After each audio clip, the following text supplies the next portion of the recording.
क्योंकि तुम्हारी पार्टनरशिप थी, तुम्हारी पॉलिटिकल, सोशल, सारी ये फाइनेंशियल सारी पार्टनरशिप थी, और उस पार्टनरशिप के चलते तुम एक दूसरे की मदद कर रहे थे। लेकिन अब तुम्हारा भांडा फूट गया, अब तुम्हारी कहानी खत्म, अब ये नया भारत है, यहाँ ये सब नहीं चलेगा। और अब इसको पूरी तरीके से ऊपर से लेके नीचे तक, हाँ मेहनत हमें बहुत करनी पड़ रही है, बहुत बहुत समय लगता है, टाइम, एनर्जी, एफर्ट लगता है, बिल्कुल लगता है, लेकिन कोई फर्क नहीं करता है। हमें अगर इस देश को एक रखना है, इस देश को विकसित बनाना है, नरेंद्र दामोदर दास मोदी जी का साथ देना है, इतने यशस्वी प्रधानमंत्री जो इस देश को ऊपर ले जाना चाहते हैं, तो हमें भी ये आहुति तो देनी पड़ेगी और मेहनत करनी पड़ेगी। एक सवाल आखिरी आपसे ये है कि जिस तरीके से ये लोग अभी कर रहे हैं, बीजेपी, कांग्रेस, राजनीति, दूसरे राज्य में कुछ होता है तो बढ़ चढ़ कर बोलते हैं, लेकिन उस परिवार, उस पुजारी जी के परिवार से क्यों संवेदना नहीं है इस कांग्रेस पार्टी को? कैसे होगी? ये झूठे जनेऊधारी लोग हैं ना। इसने जनेऊ धारण किया था ना राहुल गांधी ने चुनाव के समय पे, यूपी में बोला था मैं पंडित हूँ, प्रकांड पंडित।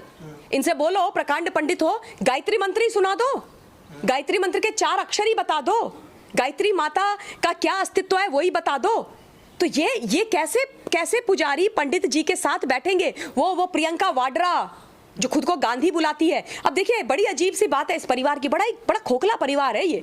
देखिए माता जी का जब मेडन नाम लिया जाता है शादी से पहले का, एंटोइनो माइनो, नाम भी बड़ा अजीब है, मुझसे तो बोला भी नहीं जाता, तो माता जी परेशान हो जाती हैं, माता जी का दिमाग एकदम अतामाजी सटकली हो जाता है, माता जी एकदम गुस्से में पागल हो जाती हैं कि कैसे ले लिया, मेरा नाम सोनिया गांधी है।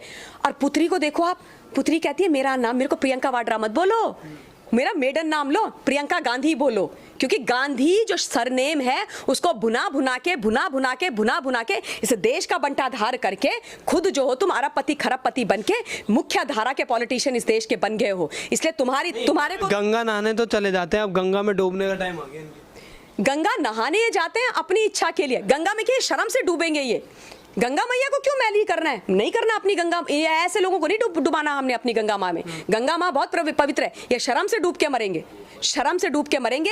हिंदुस्तान की जो जनता है वो इनको घर बिठा चुकी है, 80% बिठा चुकी है, 20% ये कहीं बचे, 20 भी शायद मैंने ज्यादा बोल दिया, वो भी अब आप देखो आने वाले समय में इनका जो है बोरिया बिस्तरा बंद करके ये अंदर ही बैठे रहेंगे। और उसके बाद आप देखिए, मैं तो कहती हूँ कहाँ चले जाए, इटली जहाँ पे भी हैं, और राहुल गांधी तो वैसे भी यहाँ पे टूरिस्ट वीजा में रहते हैं, ये तो बाहर ही रहते हैं, ये जाएंगे देखना कोविड खत्म होने के बाद। तो बिहार जाने वाले हैं, बिहार में इनको कोई सुनने वाला नहीं है, बिहार में इनका कुछ होने वाला नहीं है। बिहार जाएं, मैं तो कहती हूँ बिहार में बस जाएं, देखना एक बिहारी इन सब पे भारी, देखना क्या होगा इनका। शुक्रिया मैम। ये थी हमारे साथ ममता काले जी, जिन्होंने साफ तौर पे कहा कि साधुओं की हत्या पे जिस तरीके से कांग्रेस बार बार अपनी लाचारिता दिखाती है, उससे साफ पता लगता है कि बिल्कुल निर्मम है और ऐसी सरकार जो है राज्य में नहीं रहनी चाहिए और गहलोत को इस्तीफा देना चाहिए। और गहलोत जो दूसरों पर सवाल उठाते हैं, कांग्रेस जो दूसरों पर सवाल उठाती है, आज उन पर सवाल खड़ा होता नजर आ रहा है।